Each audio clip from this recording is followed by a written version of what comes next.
Hey guys, so in today's video, I wanted to take you through a Google Ads campaign for a cleaning business that we're working with. This particular business is a house cleaning business. They're based near Grand Rapids in Michigan. And today I wanted to basically show you, how we've set things up, our strategy, as well as some of the results that we're generating. As many of you will know, we run campaigns for cleaning companies all through the country. If you're interested in what we do and our services, I'll drop a link to our website, Project 83, in the description below.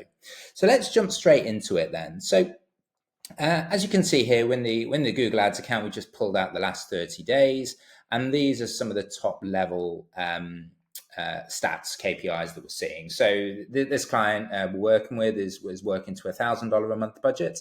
As you can see here, we've spent just under that, $935.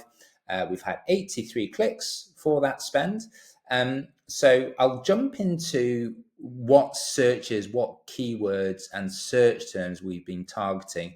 But this is just to say that these clicks are very high quality clicks. And when I talk about high quality clicks, I'm talking about those people where there's a high percentage chance that they're going to convert. There's a high degree of interest in what we do. So examples of really great searches would be house cleaners near me or cleaning companies Grand Rapids. Those searches, there's a high chance that they're interested in what we do. But then there'll be other less or lower quality searches like cleaning jobs near me. That's someone looking for work. Or how do I clean a bathtub? That's someone wanting to do it themselves. So, the number of clicks, it doesn't really tell the whole picture. We want to go after high quality clicks. So we've generated 83 clicks for the 935. We've had 19 conversions. So these conversions are a mix of phone calls and contact form submissions. So the contact form is a simple lead form, a request a quote, a call to action, where we get that person's email address, their phone number, and just some brief information about what they're looking to get priced. So 19 conversions. In actual fact, when I check our conversion tracker, there's 22 leads. So a few of the leads haven't synced perfectly.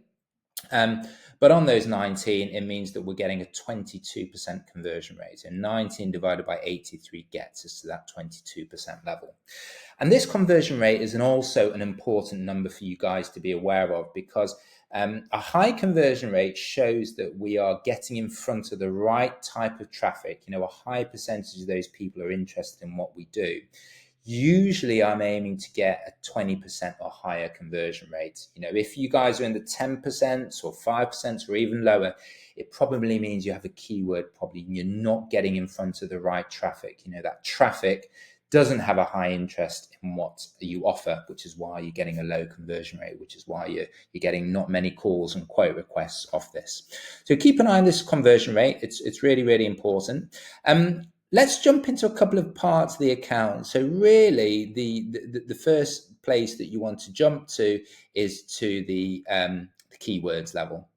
And the keywords really drive the majority of the performance in the account.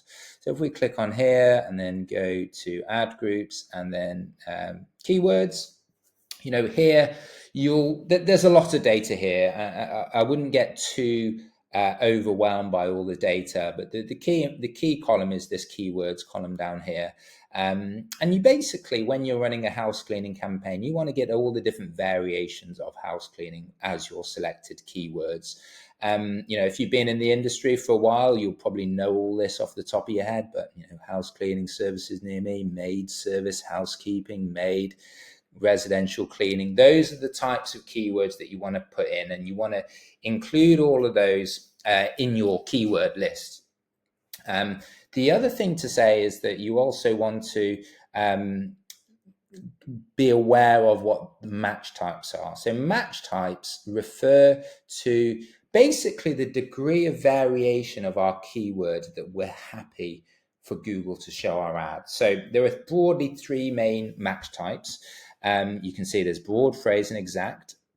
The exact match is basically the close. So if you type in cleaning service as an exact match, it means that you only want to come up for searches which are very close to that term. So it'd really be cleaning service, or it could be cleaning services. If someone typed in house cleaning, it probably wouldn't be close enough. So exact match gives you the highest degree of control, but because you're really restricting the types of keywords you're going after, it means that the volume of clicks you're going to be getting is lower. Phrase match is slightly looser. So phrase match would be, where the word cleaning service is included in the search. So if someone typed in best cleaning service, we would show up for that. Or insured cleaning service, or cleaning service Grand Rapids, or cleaning service near me. Cleaning service, if this was a phrase match, would also allow our ads to show up. And broad match is looser still. Generally, we want to avoid broad match because it just gives Google a huge amount of ability to show your ad to anything they think that is cleaning related. So, it could be, you could be getting picked up for competitor terms, you could be getting picked up for cleaning supplies, you could be getting picked up for anything really. So it gives you a huge amount of volume, but not very much control. So broadly, when you're starting out with a Google Ads campaign, you want to really focus on the exact match and phrase match. The exact match are here in the square brackets. The phrase would be the inverted commas. And, making sure that you have all your conversion tracking set up correctly. You can use software like High Level CRM or What Converts or CallRail. If you Google call tracking software, you'll see lots of different options out there. So assuming your conversion tracking is set up correctly, you can experiment, and Google Ads is really an ongoing experiment. You could go with certain keywords just as exact match, certain words as phrase match. You could do a combination of both. And really what you're trying to do is to get a feel of the conversion rates, the data for each of these for each of these keywords. And, we don't have a huge amount of data because we've only just got a month, but, as the months go and you get more and more data, you'll be able to start to see the conversion rates, the conversions, and then the cost per conversions at the keyword level. So, as a very basic comparison, cleaning service exact match versus house cleaning services near me exact match, we've only had 1 lead of each, so we shouldn't take too much. But say we had 10 leads of each. This is saying that house cleaning near me is getting us leads at $22, whereas cleaning service is getting us leads at $38. It therefore would make sense to say, or to deduce, that the second keyword is more interesting. We would want to get more aggressive with this keyword because the lead cost is so much lower. But as I said, because we've only got very few keyword conversion data here, we can make this conclusion. We would need to let the campaign run for far longer. But effectively, this is what you want to be doing within your keywords. You want to be looking at phrase match and exact match, keep off broad match, and then let the campaign run, let the conversions come through, and then start to track the conversions at the keyword level. So once you've got the keywords in place, you want to then start looking at the search terms report. So let me just move my video out of the way, and let me just stick it up here. So what the search terms are the exact string of words that people are typing into Google and our ads showing up for. So, the reason why the keywords are different to the search terms is because of the different match types and the different variations. But if I just quickly unfilter this, we'll be able to see the types of keywords that we're coming up for. So, there's we get a mix here: cleaning services near me, great search, professional cleaners near me, whole house cleaning. You see, we're getting the odd competitor search, and we will always get these competitors in here. But generally, when you are running your campaign, once you set up your campaign, once you've selected the keywords, you want to spend the majority of your time in the search terms report. And the idea is that we want to maximize our visibility for service or service plus location searches. So a service search could be cleaning service, it could be professional cleaning, it could be maid service, it could be residential cleaning. Service plus location is the service with a location term, near me, Grand Rapids, or plus particular zip code. And the reason we want to maximize our visibility in front of those service or service plus location searches is that, I know from experience that those are where we get the high conversion rates. That is where we're going to get the 20% or higher conversion rates coming up. So when you launch a campaign, you're going to get a real mix of everything. And the idea is that you want to, add the less relevant searches, the competitor searches, into what's called a negative keyword list, so that in future months, that search terms report, the majority of search terms are then the service or service plus location searches. So this is where I take you on to, for example, here, the Paradise Cleaning, Cooper's Cleaning, Adrian's House Cleaning. We would want to add those to our negative keyword list. And the negative keyword list is down under Tools and Shared Library, and then Exclusion Lists. So the negative keyword lists are really important when running a campaign. If you are new to Google Ads and don't have any negative keyword lists, you'll need to grow these with time.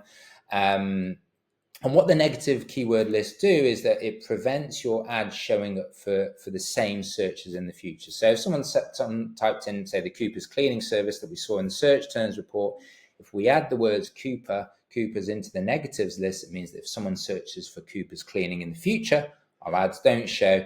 It just means that we can be a lot more efficient with our ad spend. So, when you set up a new campaign, you will start from zero. All the clients that I work with, I upload our master negative keyword list, and this is 6,000 negative keywords long. So our clients get a big jump up. They don't have to spend the money or spend the time to build out these negatives, but the negatives are really important, and you want to continue to add those and grow these with time by reviewing the search terms report. If you're doing that, it just means that you will just get in front of much better quality searches going forward. So the negatives are really, really important.